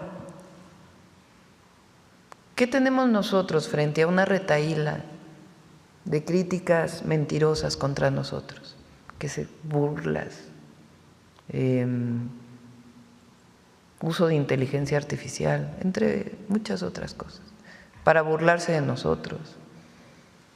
Pero no solo de lo que decimos o de lo que pensamos, y de nuestro físico, de nuestra historia. ¿Qué tenemos frente a eso? Se llama derecho de réplica. Derecho de réplica, como el que tú tienes en este momento posibilidad de hacer. Muchas gracias, presidente. Ahora, un ciudadano, ¿cómo tiene derecho de réplica? Es la nueva ley, el derecho de las audiencias, que nunca ha sido reconocido y que por primera vez va a ser reconocido con toda su amplitud. Presidenta, pero todos sabemos que hay ministros, que llegarán a ser ministros, que abiertamente tienen una preferencia por la Cuarta Transformación. Siendo esto así, ¿qué garantía tiene ya no un grupo empresarial, ya el ciudadano de a pie? Son ciudadanos. Que de verdad son lo ciudadanos. respeten. El que hayan participado en un partido político o no, son ciudadanos. ¿O a poco los ministros que están ahí no Pues que no se reunieron con Alito a finales del año pasado, en lo oscurito, reconocido por ellos.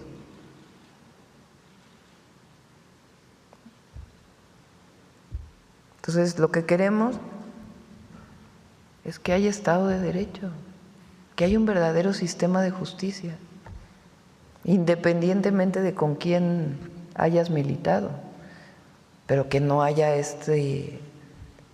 vínculos de intereses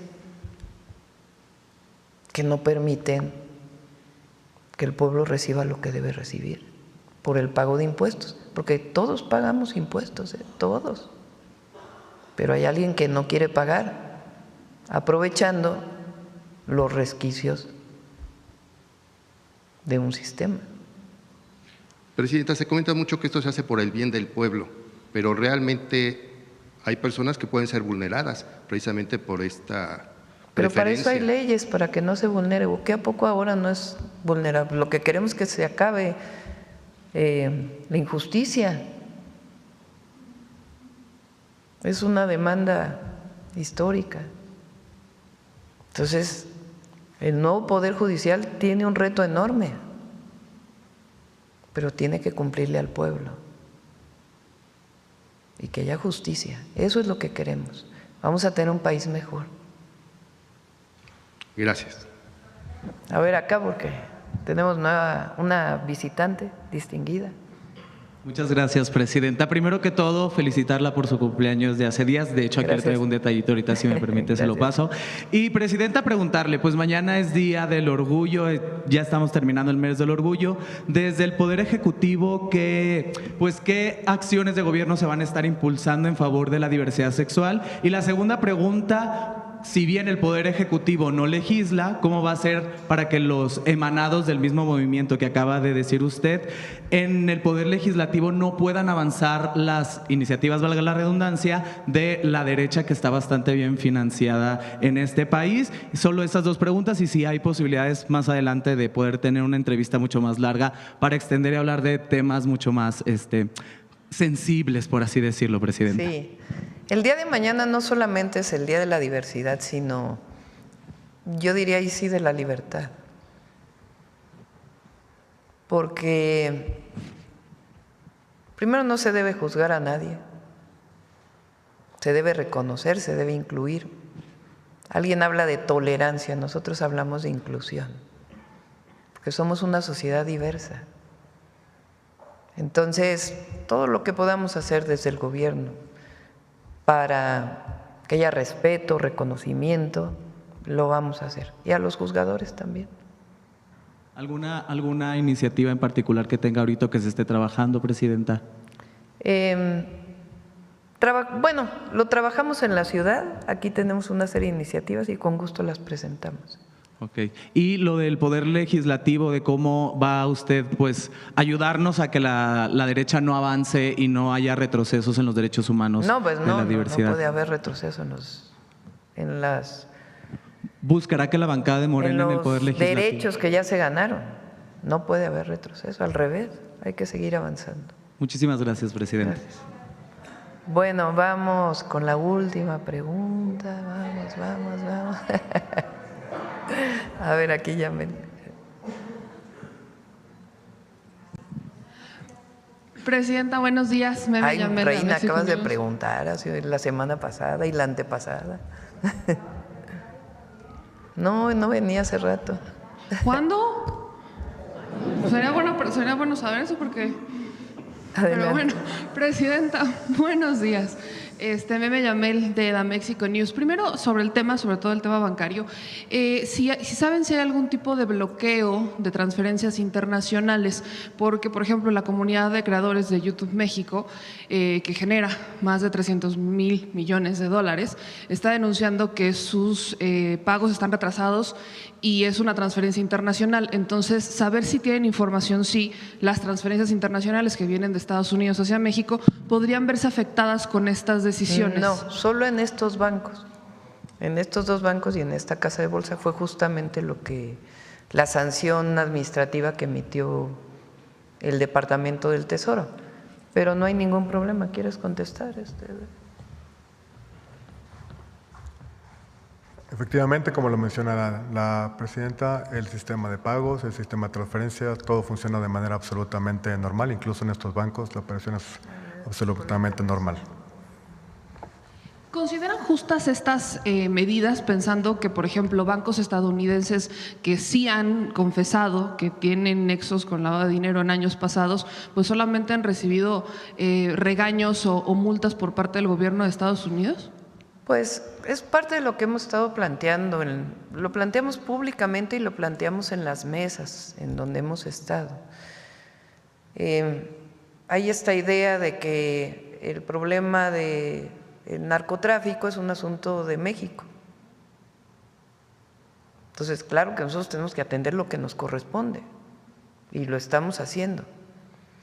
Pero el asunto es que en Estados Unidos está la mayor demanda de estupefacientes, que por cierto no solo se debe atender con medidas de seguridad, sino también atendiendo a los jóvenes y a las personas que tienen adicciones y evitar que haya más personas que se acerquen a las drogas. Pero del otro lado se vende la droga. O sea, el fentanilo, ¿dónde se vende? Pues en Estados Unidos, en las ciudades de Estados Unidos. ¿Quién lo comercia? ¿A dónde va ese dinero? Eso es algo que ellos están obligados a investigar, necesariamente. Por eso nosotros siempre hemos hablado de reciprocidad, de colaboración, de coordinación. Y a nosotros, no negamos, nos corresponden muchas tareas que tienen que ver principalmente con la construcción de la paz en nuestro país. Por eso nosotros hablamos tanto en el área de investigación e inteligencia de generadores de violencia, cómo evitar la violencia desde el lado de atención a las causas. Pero del otro lado también tienen la obligación de investigar y también tienen la obligación de parar la cantidad de armas que pasan de Estados Unidos a México. Eso se los hemos dicho en todas las mesas. Entonces, este es un asunto recíproco. No solamente es que el Departamento del Tesoro investigue a bancos en México, sino qué pasa allá, qué pasa en los Estados Unidos. Y ellos están obligados a investigar. Incluso nuestras leyes de la UIF son más estrictas que las del FinCEN. Y ahora todavía más estrictas para tener herramientas contra el lavado de dinero, que es justamente la ley que está en este momento en el Congreso. Sobre eso, ¿Estados Unidos les ha informado algo sobre las investigaciones? Porque desde México se informa, tenemos la mesa cada 15 días información sobre decomisos, detenciones, de generadores de violencia, etcétera. Pero ¿Estados Unidos ha cumplido con esa parte de informar lo que ellos están haciendo? Algunas cosas las informan y otras no. Pues como lo dije ayer, que no hubo. ¿Por qué México hizo su propia investigación? Porque con lo que nos enviaron pues no era suficiente para poder hacer sanciones aquí y no fue suficiente. Presidenta, sobre el tema de este adeudo fiscal, solo quizás para dimensionarlo, estos 74,000, estos millones, ¿qué política pública representarían o en qué podrían quizás invertirse, entendiendo que es recurso del pueblo de México? A ver, les voy a dar algunos ejemplos. Un hospital el hospital Orán, que se construyó, que está por inaugurarse allá en Mérida, tuvo un costo de 3,000 millones de pesos. Estamos hablando de 74,000 millones de pesos. Más que el presupuesto del propio estado de Yucatán en un año. Un cablebús tiene un costo de 3,500 millones de pesos. Todo el programa de apoyo a mujeres de 60 a 64 años tiene una erogación anual de 54,000 millones de pesos. El apoyo que damos a madres trabajadoras, el presupuesto es de 4,000 millones de pesos. Lo que vamos a destinar para la beca, bueno, es más de la beca que estamos destinando para todos los niños de secundaria. Esos son 74 mil millones de pesos. Es mucho más del presupuesto anual, yo creo que de 25 estados de la República. ¿Hay casos similares a este o este es quizás el más emblemático? Hay otros casos, pero este caso es el que son este uso excesivo que permite el Poder Judicial para no pagar impuestos.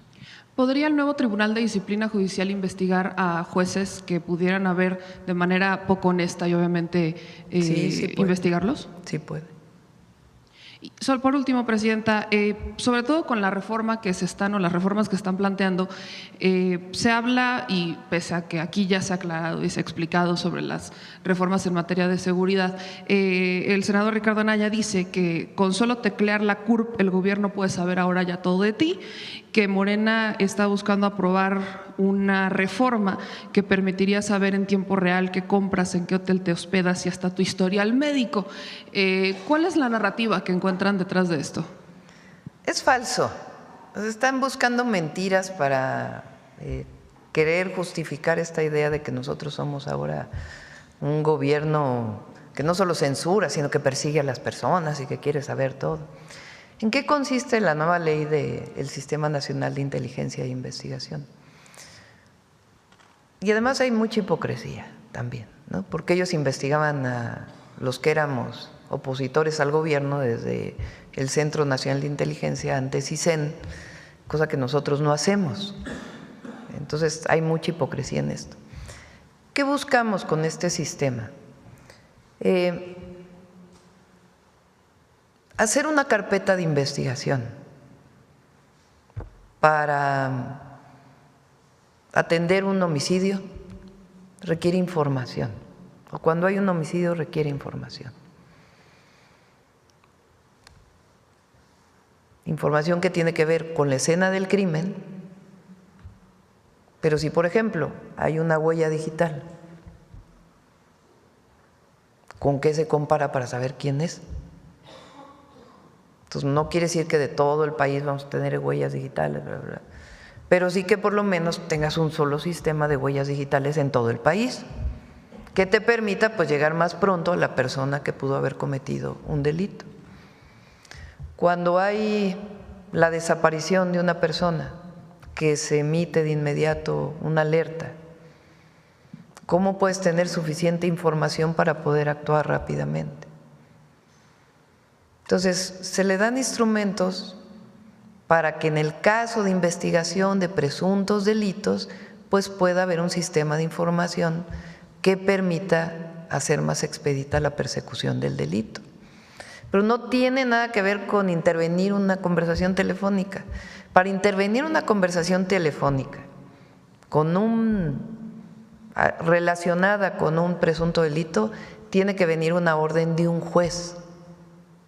Eso ha sido siempre y eso se mantiene, eso no cambia. Sencillamente es tener un sistema de información que hoy está disperso en todos lados, que permita pues que sea más expedita la persecución del delito, pero además de los delitos de alto impacto.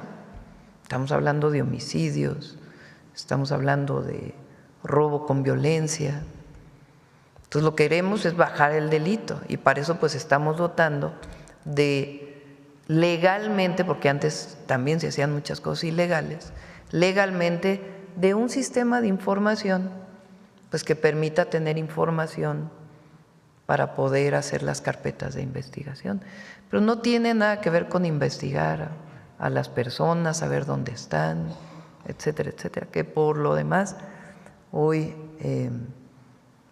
hay muchas cosas que se hacen comercialmente. Como por ejemplo Pegasus, que olvidan el caso de Pegasus. O el caso de Pegasus. Hay, desde que estaba la Federal de Seguridad, pues había investigación a los opositores. Después se fue perfeccionando con todos los instrumentos. Inclusive compraron en particular una herramienta para espiar a la oposición. Nosotros no espiamos a nadie, pero sí queremos que baje la delincuencia en el país, que bajen los delitos. Entonces estamos dotando pues de instrumentos para que bajen los delitos. Bueno, ya creo que son 9:21. Vamos a… No, la semana que entra vamos a informar sobre eso. Sí. A ver, aquí el último.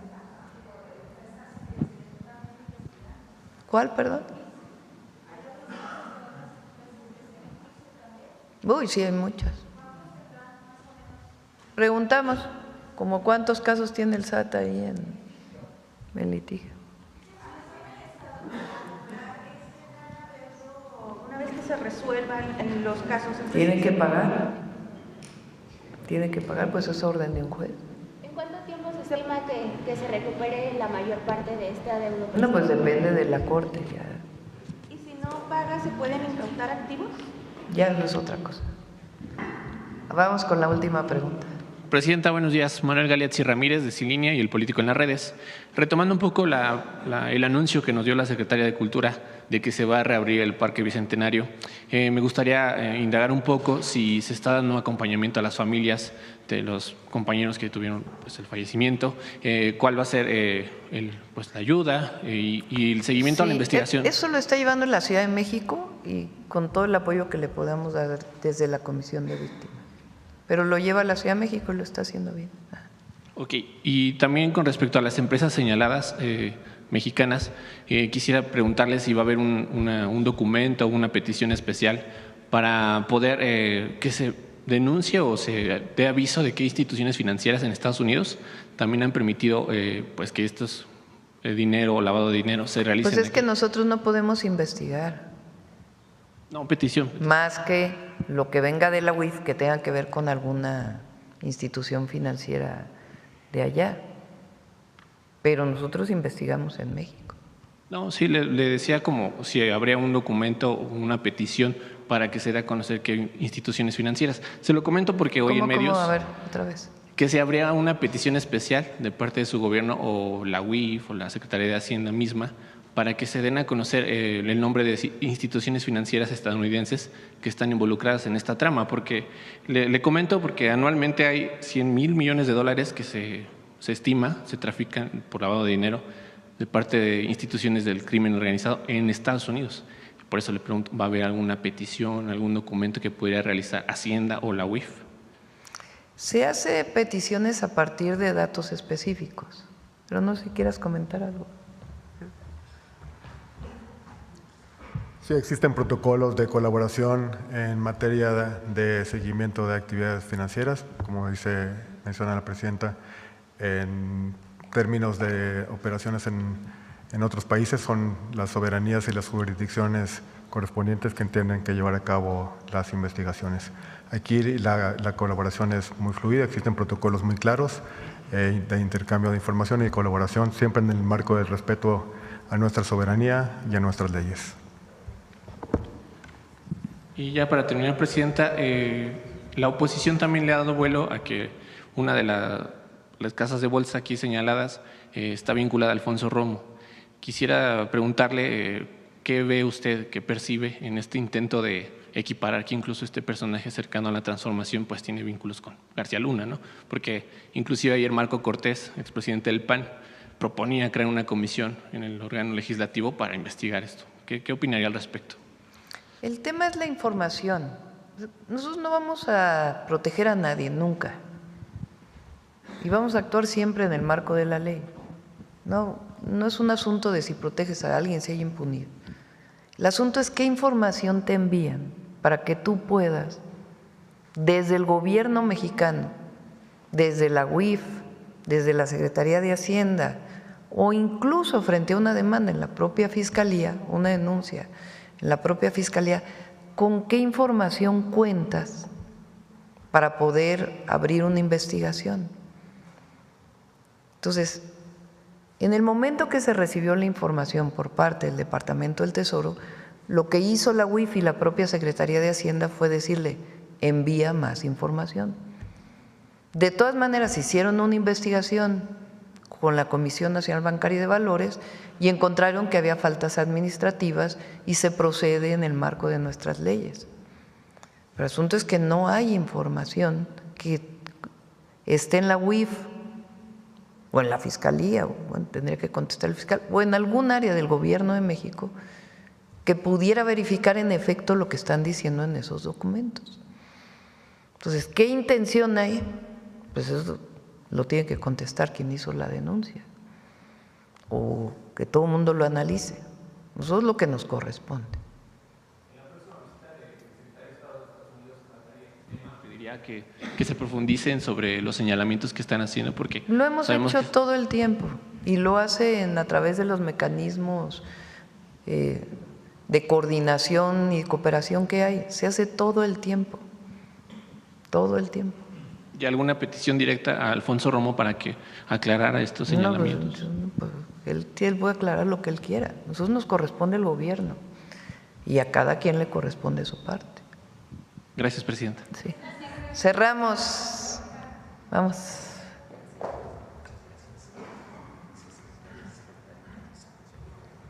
Con su permiso, presidenta. Hueyinextili Topihueyitquiwa, presidenta. La saludo con mucho afecto y con mucho respeto. Seguayitlalpaloli Cochime, desde Palacio Nacional. Les acabo de saludar en la lengua náhuatl, esta variante que se usa y que se habla todavía en el municipio de Ixtla, del estado de Guerrero. Son de madera o de piel y simbolizan elementos de la naturaleza, animales e incluso seres fantásticos y mitológicos. Se crean con las manos y reflejan la armonía de toda una comunidad que danza al son de los instrumentos que llevan siglos resonando nuestras tradiciones. Hoy en Suave Patria haremos un homenaje al arte que pervive todavía por muchas generaciones y que nos llena de orgullo de pertenecer a este hermoso país llamado México. Si me lo permite, presidenta, desde el hermoso estado de Guerrero les queremos compartir la siguiente cápsula. En el estado de Guerrero existe una tradición que ha sobrevivido gracias al esfuerzo conjunto de las comunidades que año con año la celebran, la danza de los tlacololeros. Soy el profesor Gelasio Gatica Sánchez, originario de Chilpancingo, Guerrero. Estas máscaras que elaboramos es una tradición familiar que llevamos, la aprendo de mi señor padre, porque él era tallador de madera. Posteriormente, cuando niño, a la edad de 5 años, me inicio en la talla de máscaras de madera, de la danza tradicional de los tlacololeros, que es una danza emblemática al rito, al siglo agrícola, aquí en Chilpancingo, Guerrero. Hay algo muy mágico en esta danza y va a ser su flauta y su tambor.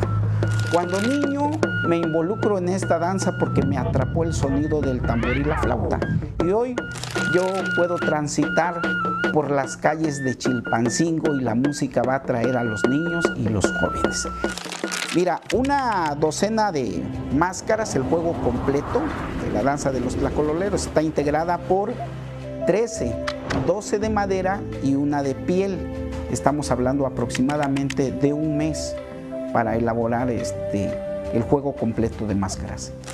Para el año de 1980, 90, esta danza estuvo a punto de perderse porque ya no teníamos mascareros, ya no había piteros, se pierde la música y pues difícilmente se puede conservar la danza. Aprendimos la estructura de la danza, todos los pasos, la coreografía y posterior a la par la música, porque consideramos que era de vital importancia. El tlacololero es observador de los astros, del tiempo. No es superstición, es ciencia. Es el pedir y es el agradecer.